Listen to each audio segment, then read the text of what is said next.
Hello, welcome to Gardener's World on this Easter weekend. This used to be the cottage garden, and we took out almost all the herbaceous perennials. Now I'm gradually putting them back. This is an Apita, a catmint. This is an Apita called, I'm slightly embarrassed to say, as in P-U-R-R, Jeune Bleu. Persian blue, it's catmint, and Apita, get it? Never mind, it doesn't matter about the name because it's a lovely plant. And it's nice and low, so not too tall. And one of the things about catmint is it can flop a bit. So if it's low, it's got less to flop, and also I can cut it back. Now these are plants that we lifted last autumn in order to take out the hedges and the flanking trees, and also to add a lot more roses. So essentially it's a rose garden. And also it's morphed into something completely different. And it's changed the role of the yews, these Irish yews. Now frame it and contain the space, and they feel much more statuesque. So it feels like a really big change within the existing garden. And that's exciting, that's inspiring. Now, coming up on today's programme, Francis visits our walled garden in North Yorkshire, which is beautiful, but exists to enhance the lives of those who tend it. It's a peaceful, calm place, and whatever you feel like when you walk through the gates, and you just feel very different, feel better. We meet a couple in Cornwall in their coastal garden who have been gardening together for over half a century. 55 years, and we've always gardened together and quarrelled together about the gardening. Constructively. We join Nick in his brand new garden in Northamptonshire. Now I am finally in my forever garden, and these poor plants that I've been dragging around the country for years can actually go into the ground. And I shall be sowing seeds for my new cut flower border.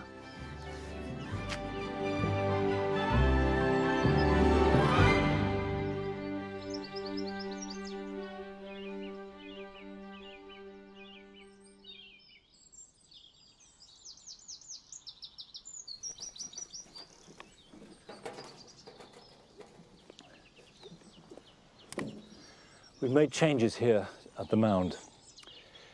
We did have the borders ending back along this line here, and we used scaffolding planks as a kind of shutter to hold it. And it was always meant to be temporary. This was 2 years ago. So we took them out, extended the bed, and used this corten steel edging, backfilled the soil, and what this has done is give the mound a much better base. It feels more proportionate.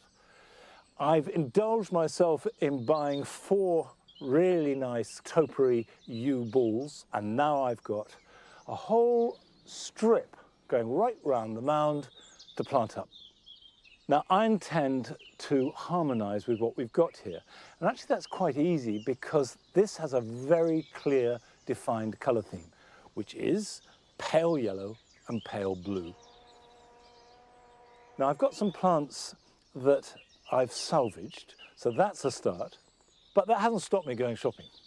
And I have got a few plants here, and you can see they exactly fit the colour scheme. I've got pulmonaria, I've got wallflowers, I've got primulas, which will mix in with what I've got. Now, this pulmonaria can go here. Pulmonaria likes a little bit of shade, likes fairly moist soil, but good drainage. I've got a geranium, hardy geranium called Roseanne. Roseanne is a fantastic geranium, but it does grow about 2 foot tall and about 3 foot in spread. So we'll pop this down here, and that will go on flowering most of the summer. Now, this is just blue, so to get the yellow I want, I've got these primulas. These are a cross, a hybrid, between Primula vulgaris, which is the primrose, and Primula veris, the cowslip. Now, primulas tend to like a bit of shade, but they're very adaptable.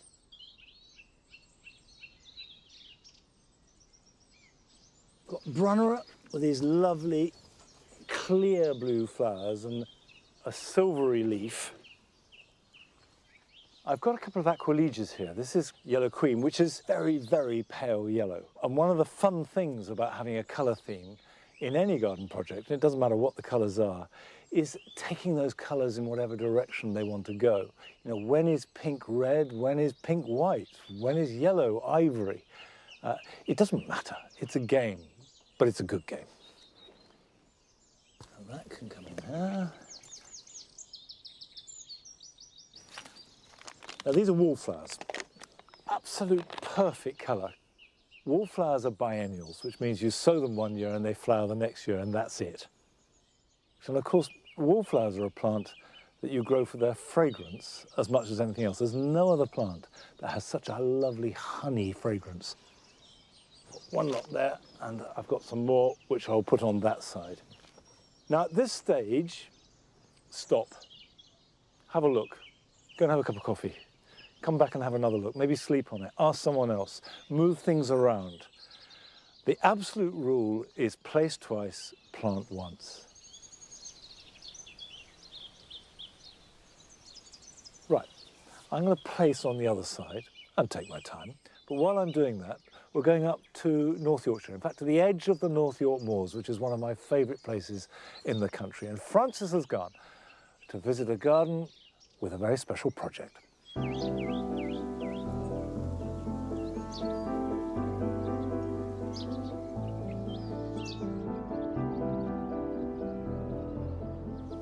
This is Helmsley Walled Garden, and in late spring, just look at it, absolutely packed with vibrant colour. In any really well-designed garden, there's always something to look at, no matter when you visit. But I have to say, I think I've hit it on exactly the perfect moment. Look at the wisteria just come into flower at the same time as the alliums, and those two purples are beautiful and soft.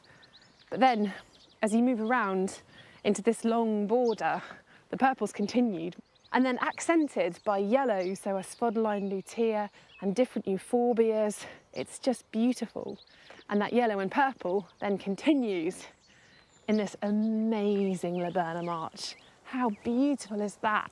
Look at the flowers hanging, and again, the purple alliums, and this whole little arbour makes you want to explore and transition through from here into the rest of the garden.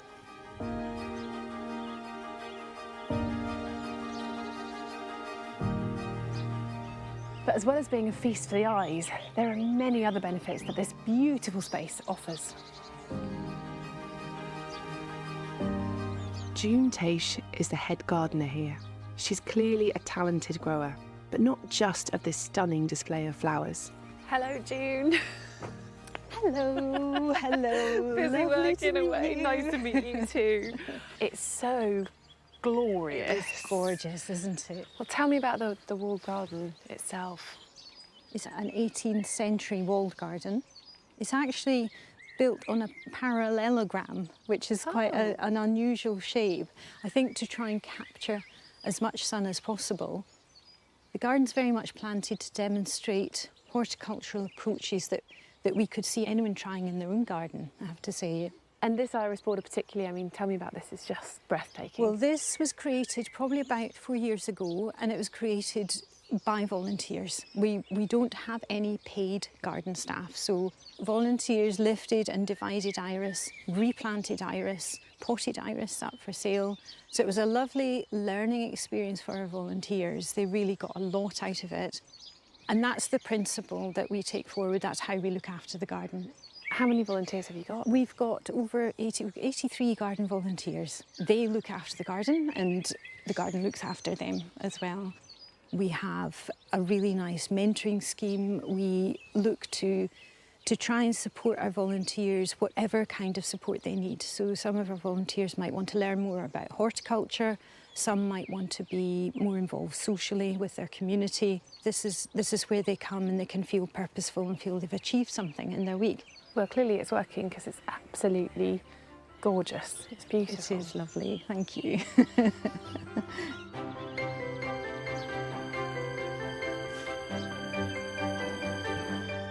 The volunteers work in all weathers and all year round. Julian Rowe worked in an office environment his whole life, so the kinds of walls he's surrounded by have changed somewhat. Hello, Julian. Hello. come to give you a hand. You're going to join me. No, that's Yes. good. We're just hoeing at the moment. Yeah. And then we'll be planting seeds. Are you quite okay with the hoe? Are you familiar with hoeing? I'm fairly familiar with a hoe, yes. Actually, I'm not. You know, I learnt to hoe here. Can you believe you? that? You know, and apparently a lot of weeds you shouldn't dig up. You should just hoe. You know, and I didn't know that. So that's one of the first things I did learn. So what made you want to start coming here? Well, I actually came here for the therapy. It's just been wonderful. I mean, the therapy is just coming here to do the gardening. Yes. You know, which sounds crazy, doesn't it? Because, but it's just being part of a team, and you know, you have to do your job properly because you know the garden is a beautiful thing. You don't want to ruin it. So there's meaning to the work that's going on here. Absolutely, that's the key thing. And actually, that's what I find I don't have a lot of now that I've given up working for a living. You know, it's very hard, and here I get meaning. It gives me meaning to my life. I'm so impressed with the work the volunteers are doing. They've created some beautiful spaces within these 4 walls, and now there's stunning spring colour to enjoy. These Siberian irises are quite underrated compared to the much more impressive bearded iris. The nice thing about them is that they're a bit more versatile. You can grow them not in full sun, and also they have beautiful bronze autumn foliage, so they give a really good year-round interest as opposed to the bearded ones which flower magnificently and then are gone.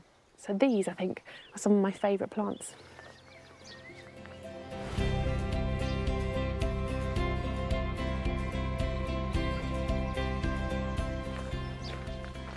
There's something about a walled garden, isn't there? They just feel like inherently magical spaces. Probably something to do with the huge walls keeping the wind down a little bit and keeping the temperature up. And this here is the kitchen garden, and it's really lovely seeing that nod to tradition. But also, I think those walls and growing veg can be very nurturing things for people who maybe need a little bit of support in the garden, and sowing a seed, letting it grow, and then literally harvesting the fruits of your labour at the end of a season when it comes to growing food is an incredible process. It's a very hopeful process. And I think it really sums up the whole ethos of what they're doing here in this garden.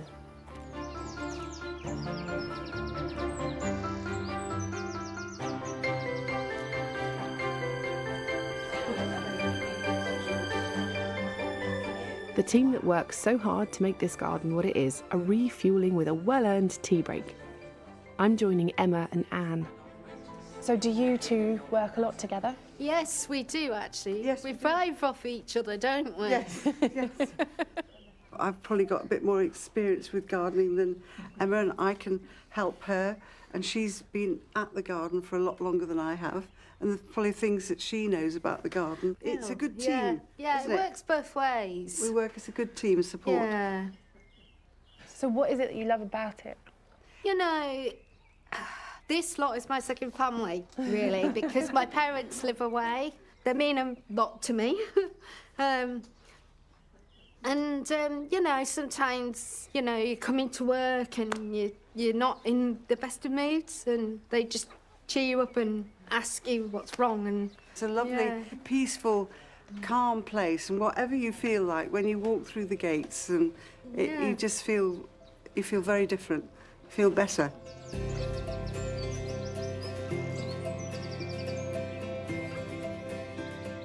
Well, having seen the volunteers now, I can see how integral they are to this place, but also how joyful they are. Absolutely. That's the most important thing, actually, that they enjoy their involvement.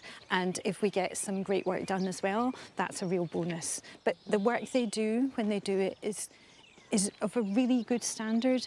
And we challenge our volunteers so that they get more out of it, and they really feel they've done a great job themselves. Because, of course, volunteers are giving up a lot of their time to be here, but in exchange, they're learning really good horticulture from you.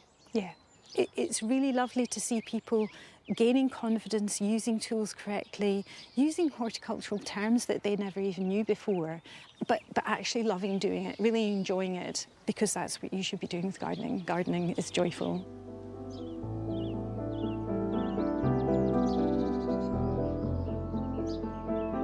I think what June and the team are doing here is nothing short of inspirational. You know, they're creating a beautifully preened garden without it being precious in any way. And it all goes to show, or to prove actually, that gardening doesn't just grow plants, it can also grow people.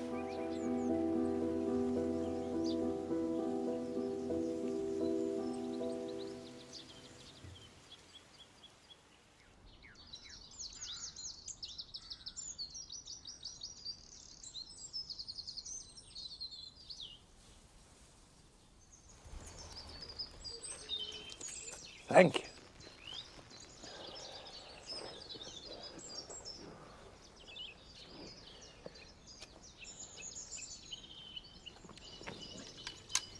I do think it remarkable, the scope and ambition of that project. 83 volunteers. Just think of the lives that are changed and the ripple effect and the families and the social effect of people gaining so much from working in a garden and sharing it. And it's a lovely garden too. Now, what I've got here is a yew hedge that is coming into being. Now, these are cuttings that I took, I think, about 6 or 7 years ago, but I only planted them out when they reached a reasonable size. And you can see I've put a line along here because this is the height of the hedge I want. So the first thing is when you're growing a new hedge of any kind, don't cut it back until it's reached the height that you want it to be at. And then you can cut them off and they will start to thicken. Now, it's very straightforward. Just take it off roughly to the line. And it's worth pointing out, this only applies to young plants, and April is a very good time to plant evergreen hedges. On a more substantial or established hedge, you don't cut now because you don't want to disturb nesting birds. The great thing about yew, which is very adaptable, is it must have good drainage. It hates sitting in wet soil. And you can see I planted this on a mound and I put lots of grit underneath it. Now, what I can do is cut the sides as hard as I like. Hedges invariably thicken out.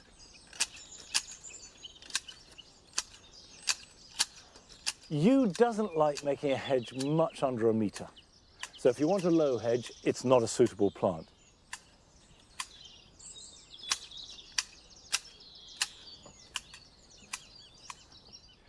It does look a little bit wonky and wobbly, but don't worry about that, because as it thickens out, you can get a nice straight edge onto it. I'm going to finish the rest of the hedges now, but we're going to Truro, to the garden of Nick and Billa Jeans, in a fabulous location.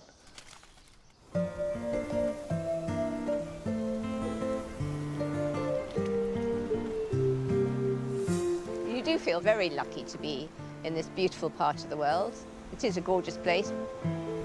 So when the sun's out, we do like to spend most of our time in the garden. It's a lifestyle thing, isn't it? Yeah, what else would you do at our age? You know, we do it.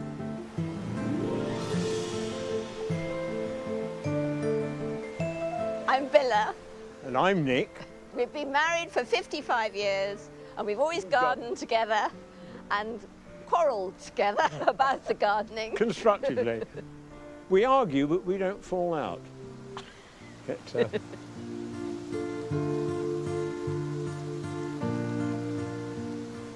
Is typically Cornish in that if you've got good visibility, it's about to rain. If you've got poor visibility, it is raining. And in the winter, if you've got a hard easterly wind, and you can watch the plants shrivel up, you know.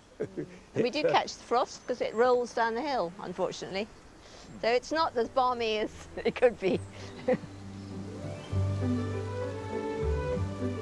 So in the front garden, we have the river on our doorstep. So we do have a bit of a microclimate there. It faces south, so we can shelter things right next to the house.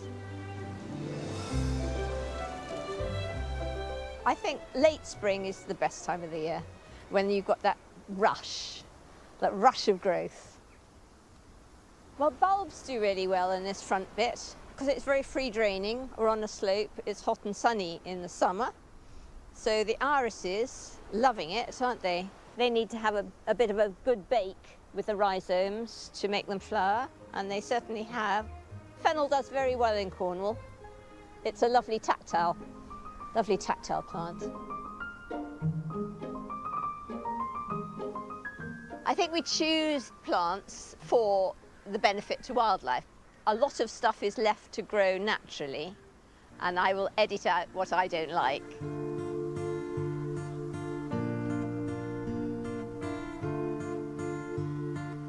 This is our garden watering system, very necessary.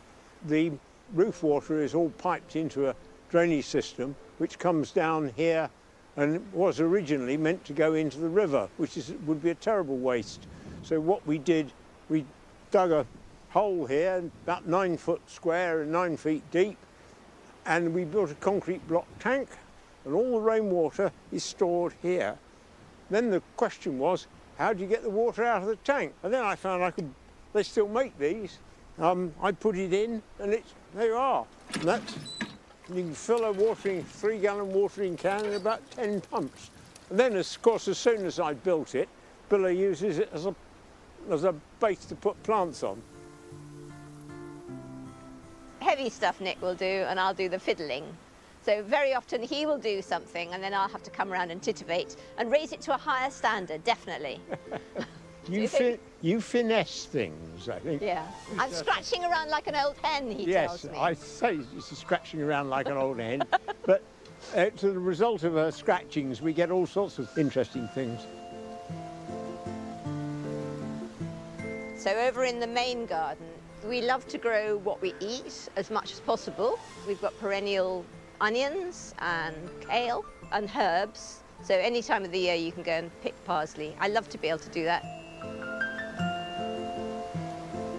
That Billa is working on converting me from my more traditional sort of views of gardening.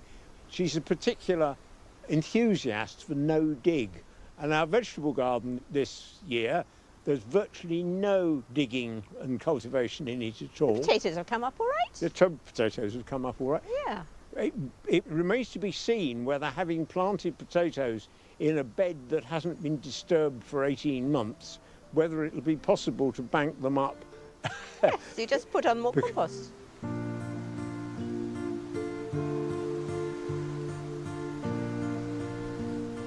Gardening has changed a lot even in our lifetimes, I suppose, hasn't it? Yes. Yeah, so we used to be more clearing everything. Sometimes you just have to leave things and observe. They do say, don't they, that the gardener's shadow is the best fertiliser. Lots of the plants, the flowers, arrive just by magic. They are self-seeders. So we've got the erigeron, we call them St. Clement daisies, Mexican fleabane, of course the lovely, lovely forget-me-nots. Cow parsley. I love it when the cow parsley grows up tall enough to meet the apple blossom.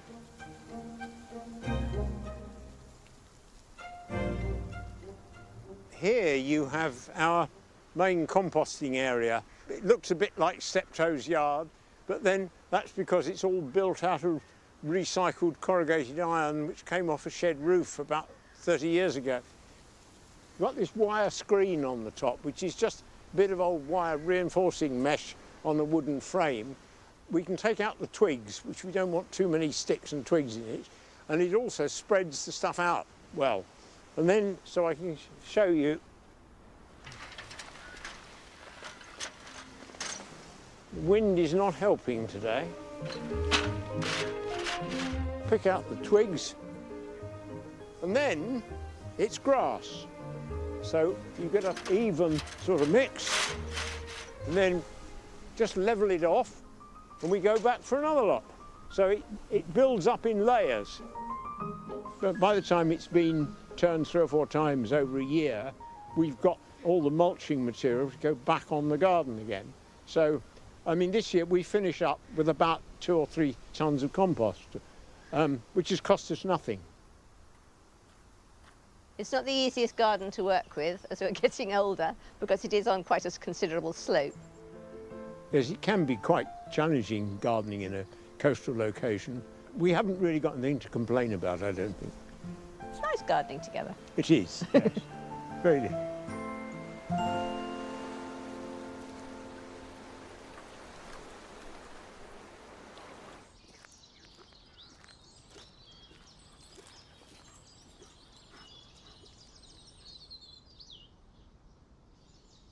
Good boy, come on. Look at these lovely, lovely, lovely things. Aren't they beautiful? Keep going.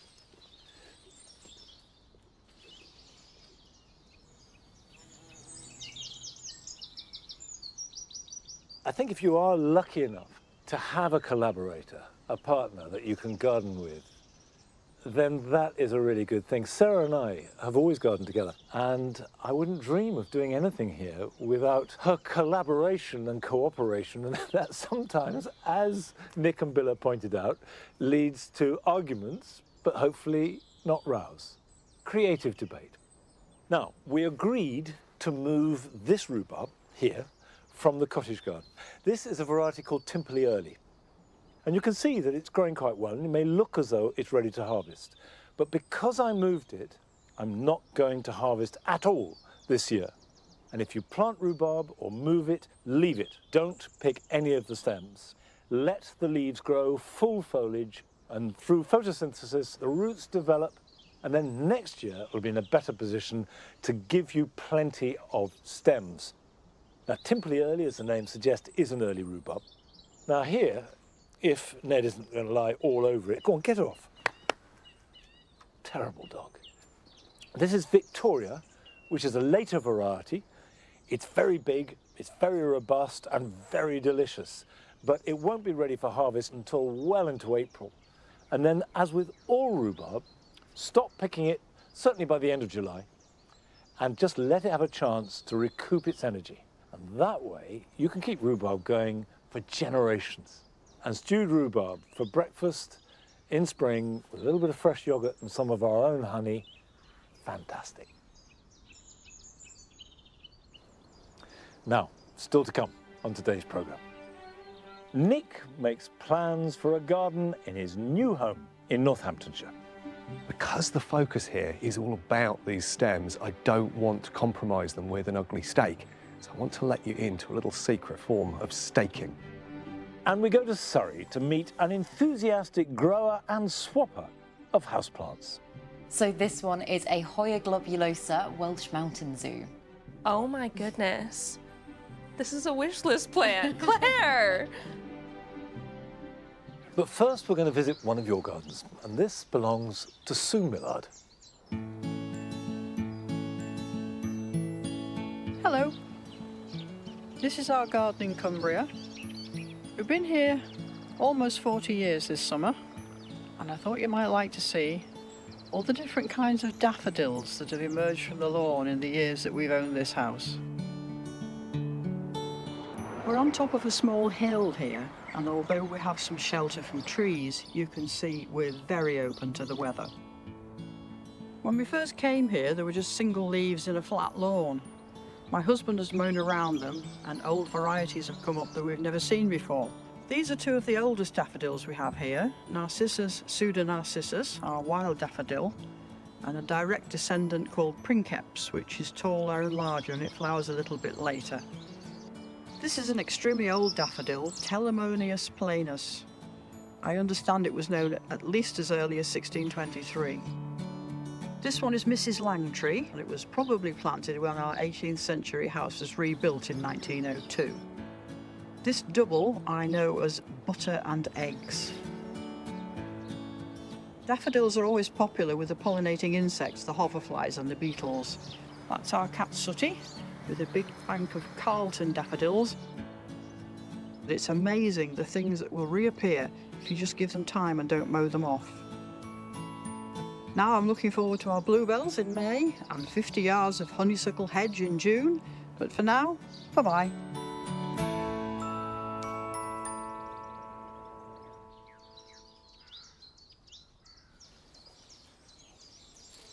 I know what you want. You want to walk, don't you? Come on then. This way. Here, come on.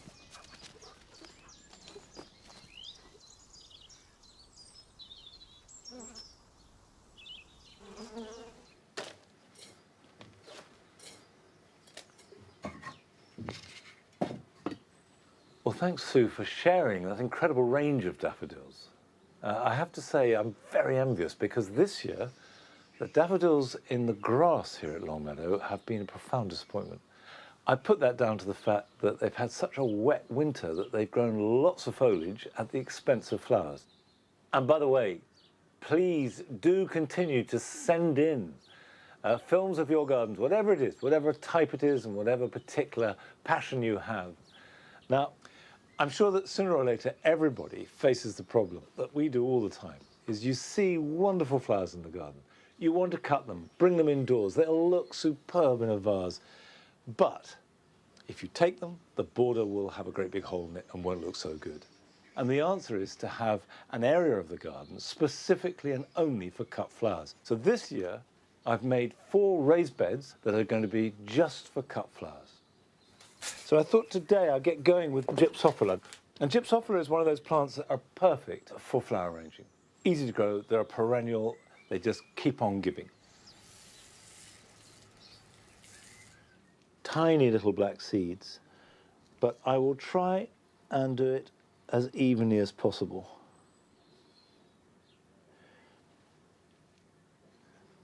So if you get a nice strong seedling with a good root system from day one, everything is going to go better. And it is extraordinary to think that each of these little seeds are going to result in a plant that is an explosion of flower. Now, I will just press these down lightly, and all I'm doing is just making sure there's contact with the soil, and then cover them thinly with vermiculite. If you haven't got vermiculite, it doesn't matter. You could use a little bit of sieve compost. Not too deep, but just a light covering.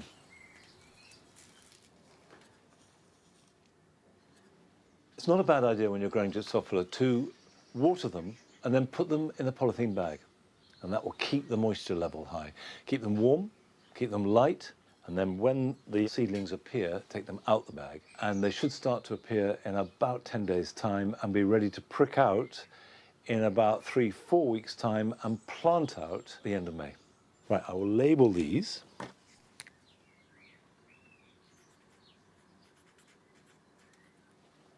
There we go. Now, last year, Nick rented a house and created a temporary garden using lots and lots of containers. Well, I'm pleased to say that after a long search, he's finally found a home. Last September, we joined him as he began to get to grips with his new garden. After a year living in a rented cottage, I finally bitten the bullet and bought my own place. I'm just so thrilled to finally be able to put down roots, literally and metaphorically. I guess, like going to any new place, you need to take a little bit of time just to kind of settle yourself in, get to know the locals, get to know the spirit of the place. It's often so worthwhile to just live and breathe in a garden for a while before you start to make any decisions. It's about 30 metres deep and about 6 metres wide. And I just love the fact that it's flanked down the sides with these ancient stone walls. It just sort of sets the garden into the context of this village. All the stones have arisen from the space around us.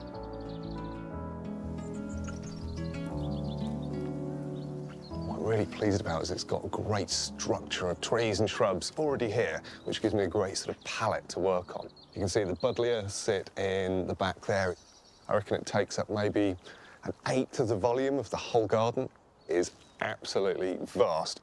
So what I'm going to do is a major cutback, take it down to about 1 metre off the ground, let it reshoot in spring. It's long flowering and, of course, loved by bees and butterflies.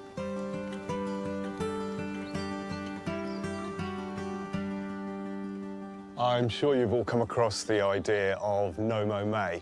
Well, I went for something slightly different here, which is the shaggy summer look, which is basically all about leaving a good proportion of this lawn to run wild, to turn back to meadow.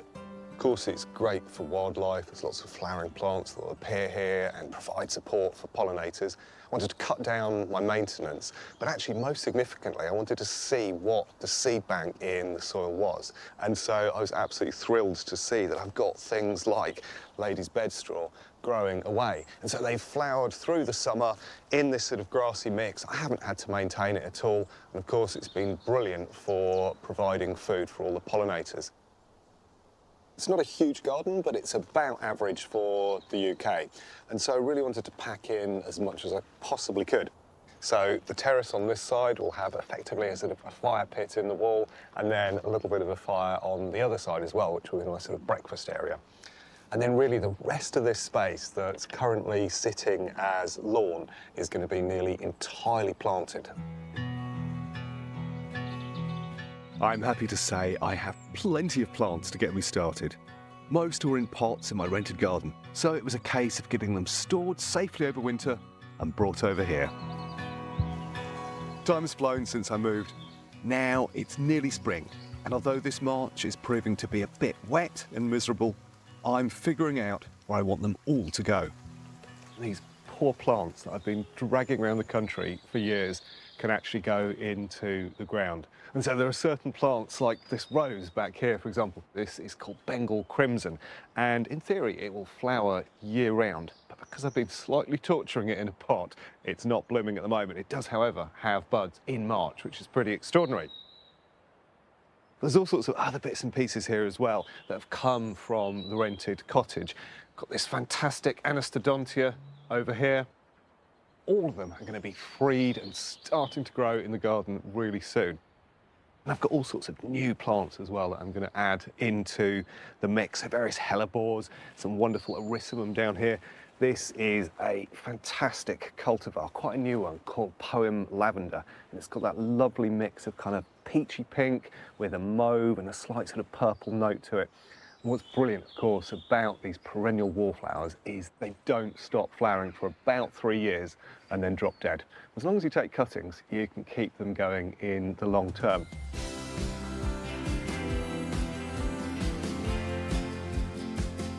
It's been a long and very cold, very wet winter, but it's given me a great opportunity to get on with some of the jobs that I need to in the garden here. So I've pruned the big buddleia behind me. That will go eventually, but I've taken the bulk of the material away. And then with this hawthorn that I've inherited, it really supports wildlife. And by lifting this canopy up, it's going to let more light into the ground underneath, and it really just presents a whole load of different growing opportunities.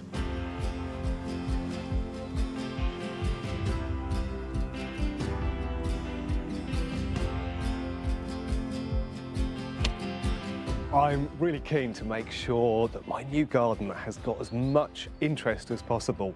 A great way of doing that, even in the depths of winter, is to have plants that have beautiful stems and trunks. And so I'm going for these 3 birches. They're going to do all sorts of jobs for me here. They help screen the building to the side. They're going to throw some dappled shade behind them. And I'm going to make sure I've got evergreens planted around them so these stems really pop in winter. Because the focus here is all about these stems, I don't want to compromise them with an ugly stake. So I want to let you into a little secret form of staking, and it all happens underground. So I'll just get this first layer out.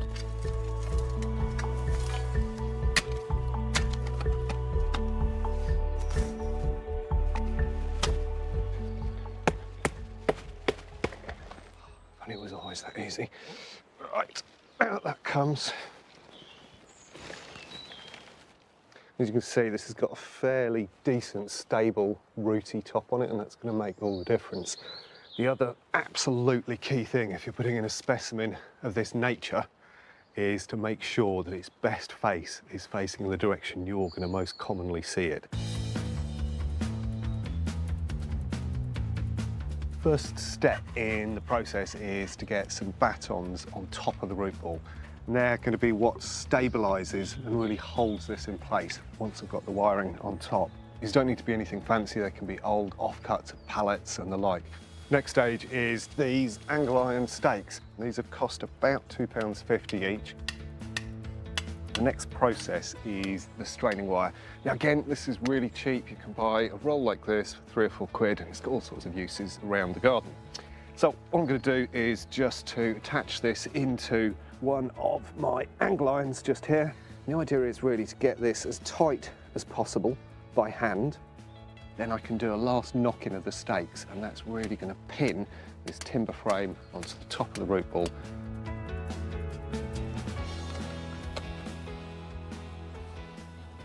This is absolutely solid. It's not going to go anywhere. You avoid the ugliness of a stake. And you also, sort of similar to that contemporary form of staking, which is always really low down, by doing this underground staking, you allow the tree to move around on the top, which will really strengthen it in the long term. And you'll have a happy, established multi-stem tree. With the structural trees in and the pruning done and spring just around the corner, I can't wait to see how the garden's going to turn out this summer. I'm hoping it's going to be a riot of colour.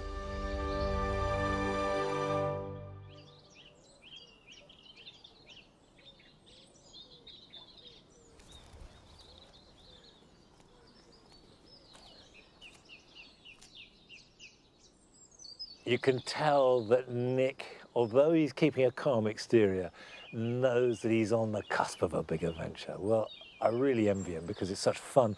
And also, take his advice. When you get a new garden, however daunted you might be, just take stock. And if that takes you a year, it takes you a year. Just take your time and then make your plans.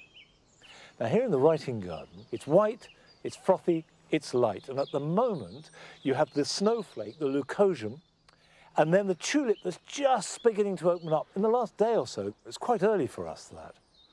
This is yellow spring green and the white daffodil failure.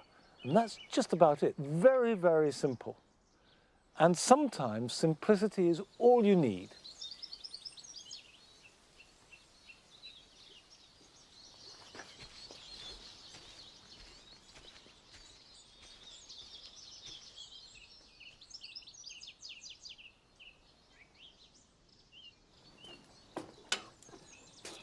I've got quite a few tomatoes that I sowed in January and pricked out into plugs that really need potting on. And these are all destined for the greenhouse. If you haven't sown any tomatoes now, don't worry, you're not too late at all. But if you sow tomatoes now, they'll be ready to plant out into your garden or on a balcony or into pots around about the end of May into June, and then you'll be harvesting them in August and September. Whereas if I put these into the greenhouse, I'll be harvesting from these, hopefully, by the end of June, certainly early July. These are a variety called Tigerella, which, as the name suggests, are striped. They're very sweet, a delicious tomato.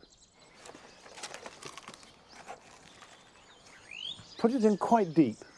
Deliberately, I'm going to bury some of that stem. It'll anchor it, and also it'll encourage root growth from the stem. These will go back into the greenhouse to grow on. I reckon I'll be planting these into their final place, into the soil in the greenhouse, in about 5 weeks' time, maybe 6, certainly before Chelsea. And if you've got any extra ones, as I will have here, pop those on too, grow them on, and give them to people. They make a great present, and they are easy and really rewarding to grow. And increasingly, of course, younger people don't have access to a garden, and yet the desire to grow things remains as strong as ever.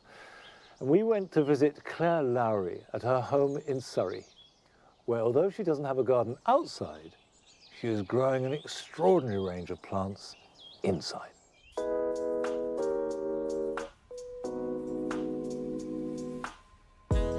I just cannot imagine living in a space without plants.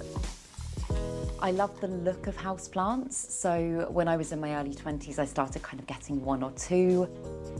It's got a little bit obsessive, and I think I've got over 300 now. So yeah, collection's still growing.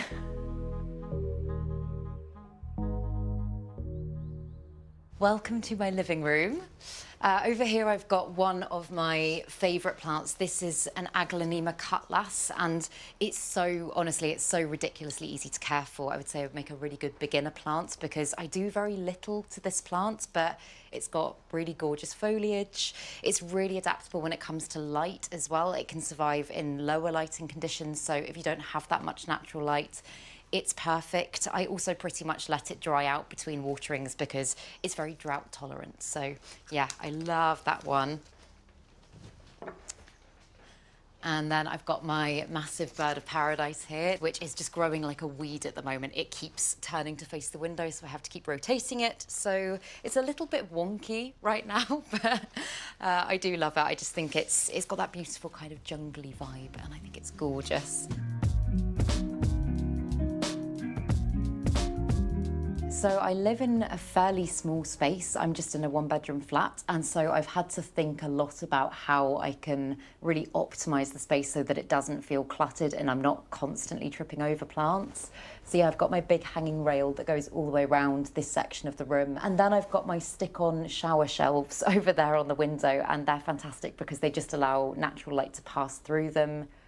So yeah, it's just getting creative with the space and having lots of plants on different levels.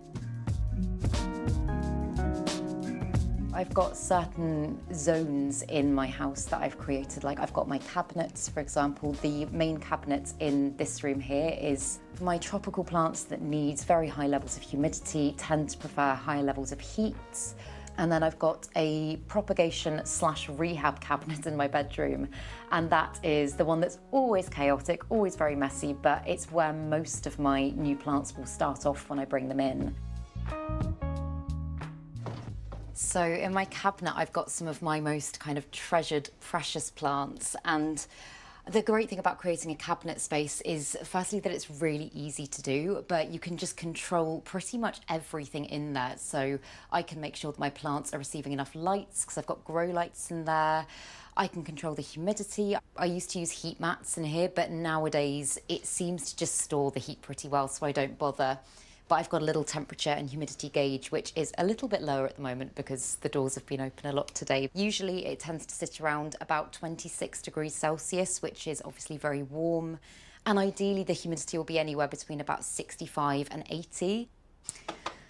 But a couple of my favourite plants in here, I could take you through lots, but this is my Alocasia Jacqueline, and I'm just totally in love with this plant. I think the texture of its leaves is just incredible. They're so furry, kind of bristly furry, not super soft, but that along with the colours of the leaves, it's stunning, and it seems really happy in a cabinet environment. And also I just love the stems on it. I think they're just so pretty and kind of purpley and almost like they've been printed. And then this is another one that I got very recently at the plant swap, Alocasia sinuata. I just find it incredible that nature can create something that looks like that. Almost kind of looks like it's been 3D printed, but really cool. So yeah, that one's doing really well in there. It's only been in there for a couple of weeks, but it's already unfurled this new leaf, and it's also got a little baby coming up in there as well.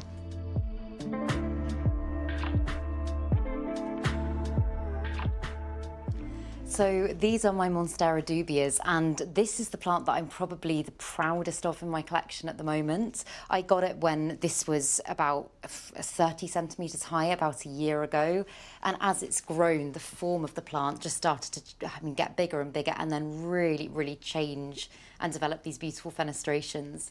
And I added a section of moss pole onto the plank to chop and propagate it, and I chopped this section probably about 2 weeks ago now, so it doesn't have any roots in the soil at all yet.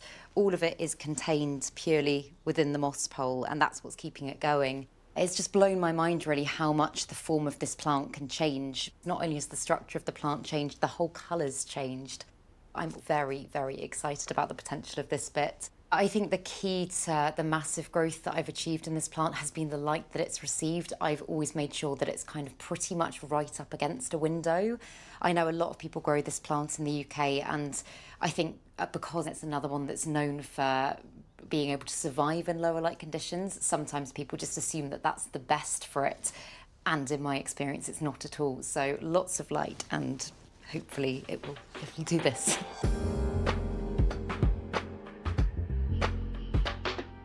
The plant community is just the most incredible thing. I met some lovely friends, I made some really close friends as well, and we started doing swaps. It's been a wonderful way to build up the plants that I've got at the moment, but it's also just been the most fantastic way to connect and meet like-minded crazy, weird, amazing plant people. Super excited because today my friend Emma's coming over and we're going to do a mystery plant swap. Thanks for having me round. Not at all, I'm so excited. Should I go first? Yes. Okay. I'm pretty sure you don't have this one. Oh my goodness, is that the cream splash? Yeah. Oh my God, it's beautiful. It's a philodendron cream splash. Oh my God, that variegation is just stunning. Yeah, with a little bit of extra splashy variegation. Yeah. Oh, that's so pretty. Yay. Thank you. Oh, exciting. Okay, close your eyes because mine are slightly on display. Oh my goodness. These are the variegated Hoyabella? Yeah, it's the one with the funky name, the Louis Bois. Hopefully I can get this one to flower really quick. Crossed. Okay, so this next one. Oh my God, it's a fern leaf. I didn't put any like moss or anything around it because I figured you'd want to pot it straight into some soil. That's so exciting. Thank you. Yeah, of course. Thank you. And the last one for you has literally just been potted. So this one is a Hoya globulosa Welsh mountain zoo. Oh my goodness. This is a wish list plant. Claire! Oh my goodness, it is stunning, and I love like the silvery blue of it. It's so cool, isn't it? And like the texture, it's very different from a lot of other anthuriums. Yeah. Amazing, thank you so much. Thank you. Oh. Thank you. I'm really, really proud of what I've created. I love my space. It is my own jungle haven. I feel so relaxed and so at home here, and whenever I'm away for a certain period of time, I always kind of long to get back to my plants and be in my safe, creative space with them. So yeah, it's amazing, and I encourage more people to bring more plants into their home as well.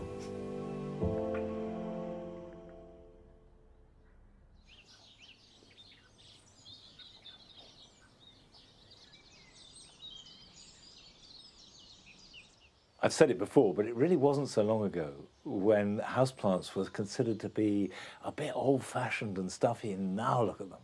They're just looking fantastic. And I now grow Streptocarpus amongst other houseplants. But 20 years ago, I associated them entirely with my granny. Well, I then went to South Africa and I saw them growing in the wild, and it transformed everything. I realised they're beautiful plants and they're really interesting. Now, they're not difficult to grow if you give them what they want, but what they want is fairly specific. They like damp shade, but with very good drainage. Now, that's quite tricky to provide, and maybe that's why my granny grew them in her dark little sitting room. And what I have found here at Longmeadow is they are happiest underneath the staging on the gravel in this greenhouse.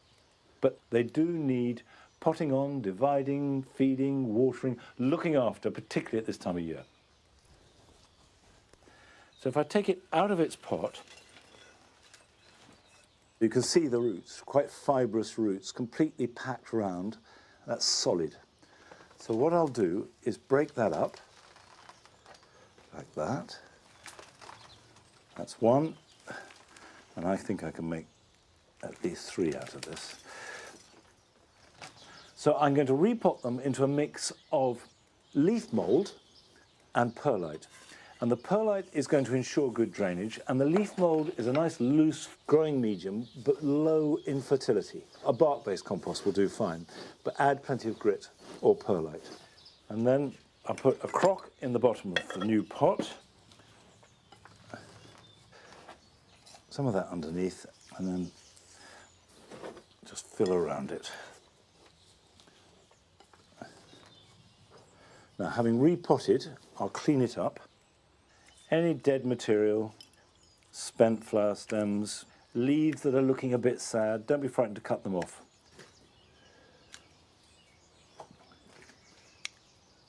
I will give this a good soak, let it drain completely, pop it in the shade, and then water it once a week.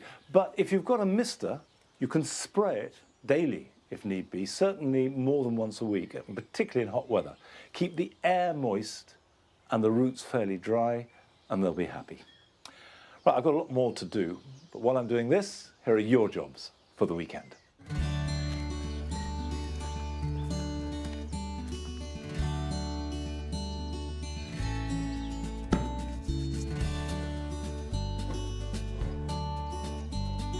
If you have a greenhouse, it's too early to plant out tomatoes or chilies or melons or any other tender crop.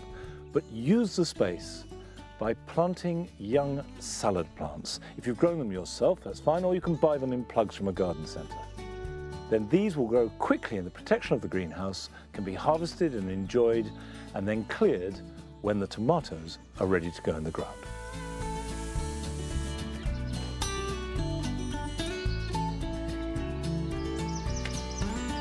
When you see signs of new growth, now is the best time to divide herbaceous perennials like hostas. Dig up the parent plant and divide it. With a hosta, the best way to do this is chopping it with a spade. Some plants are more fibrous rooted and can be pulled apart. Replant a section in the original hole, and then with the new divisions, create new planting wherever you want them.